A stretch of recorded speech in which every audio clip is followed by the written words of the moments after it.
Did you feel empathy with people's pain? Enormous, yeah.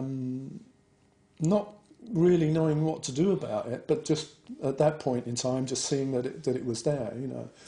Over the years, I think there's been a very, very slow sort of movement towards trying to help in some way, which led me to being a psychotherapist and teaching meditation, things like that.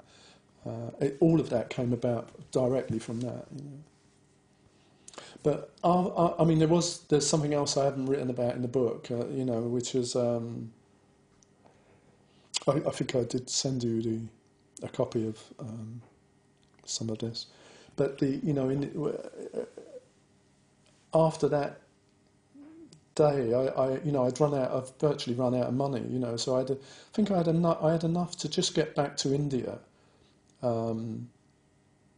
And then, so when I got to India, I'd virtually nothing left, So I went to the British consulate and got the repatriation process started, They were very good, very helpful. They found me a place to stay, gave me some money, and booked me a flight. But the flight was, I think it was 4 or 5 days, something like that. So I had to wait around in Bombay, and I took to just sort of wandering around a place called Chicken Street, I think it was, near the Gateway of India.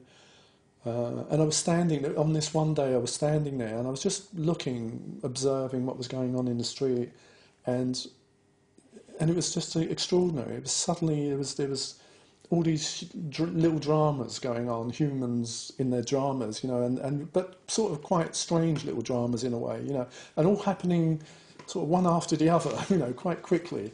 A guy sleeping on the wall, and he wakes up and he finds someone's cut his pockets open and taken all his money and his wallet, and he's running around shouting and looking for his money and panicking, Then there's a guy walks past me, and he suddenly actually goes crazy. He starts screaming and ripping his clothes off, takes all his clothes off, and he's running up and down the street screaming, and I'm just standing here watching all of this, and within minutes a police wagon pulls up, and all these police, 4 or 5 policemen jump out with batons, and start beating the guy and drag him into the back of the truck,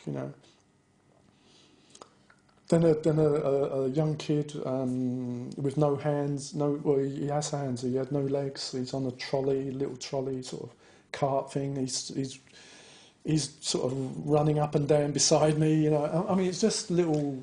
So it was a snapshot of probably what goes on in India every day. Absolutely, yeah. But you just really intensely could see absolutely, it. Absolutely, yeah. And it just triggered something. I don't know, it's hard to explain this, but, it just triggered this... I was watching all of this, and I suddenly looked up, and in front of me was a tree, a palm tree, and suddenly it seemed to explode. It just seemed to explode into light, into colour. It felt like I was seeing the molecules of the tree, just extraordinary, swirling life, and I just stood there crying. I mean, it's just so intense, just a feeling of this miracle that's going on here, And that lasted about 2 weeks, right till I got back to England, that state. Then it seemed to fade away, and slowly I got back into work. But within a year, I was back in India and began sort of, really, I think, wanting to understand what had happened. So I was... Understandably, yes, that's right. Yeah. And so I began doing the meditation retreat I've mentioned. I think you met a German girl, didn't you? That's right. She said you were going to this retreat. She was going to it, and she, and I said, and that was what I'd been looking for, and so I said, oh, great, I'll come. And she said, it's all booked up, you won't get in. And I said, well, I'm going anyway, because I sort of knew in my heart I would get in, and I was just determined to, one way or another, So I did, and I spoke to the teacher there, who's an English guy who'd become a monk. And he arranged for me to stay somewhere else and come in each day, just down the road a bit, you know.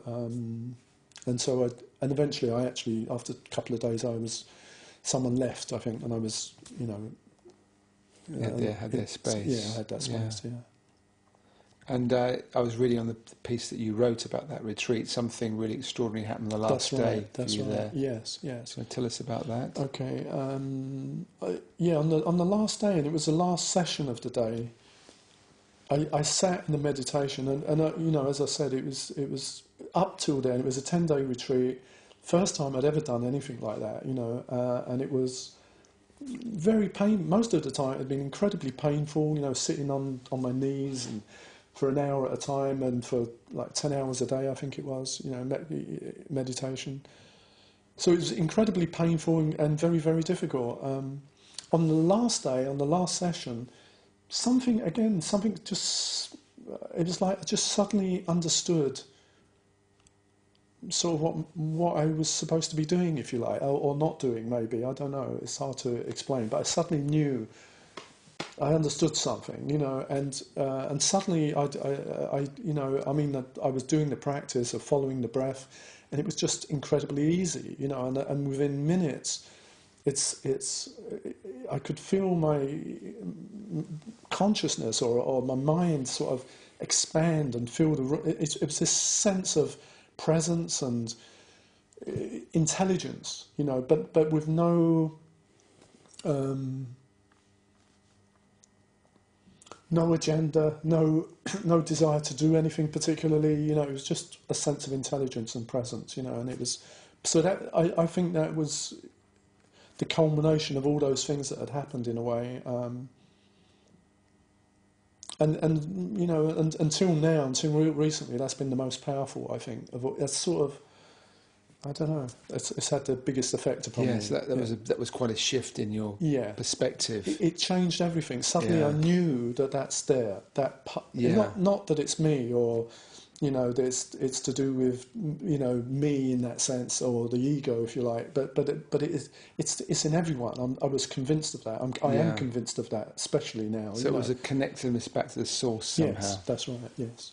Yeah, that's always been sort of with you since. Ever since, yeah. Not as intense, obviously, but I don't. My understanding of this is it's not meant to be that intense all the time. These are sort of openings, and they, you know, they give you a different perspective, and then you move from that new perspective, you know.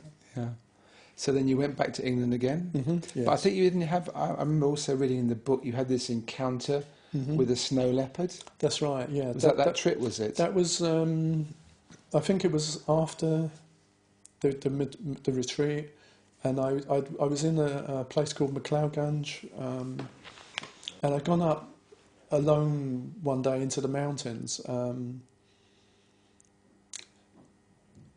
I got to a certain point, and it was like a sort of a rock face, and there was a narrow sort of path going round it, so I couldn't see really where it was going, but I followed it round, and as I got round to the other side, there's a snow leopard just standing right in front of me, you know, a huge thing. You know. So how far away was it? It was, I'd say, probably about 12 feet, something like that, 10 feet, something like that, quite close, you know, and it was just standing there, absolutely still, just looking at me. And I stood still, and I just looked back at it. And I mean, the significance of that, I think, for me, was that I suddenly, in that moment, I hadn't realised it until then, there was no fear. There was amazing. Absolutely no fear. It was gone, you know, and I just stood there and admired the snow leopard. I mean, I was just, you know, and it didn't feel, my guess is it didn't feel threatened by me in any way. And after a couple of minutes, it just turned round and walked away, you know. Yeah. Eventually it started, jumping over these huge boulders, and, you know.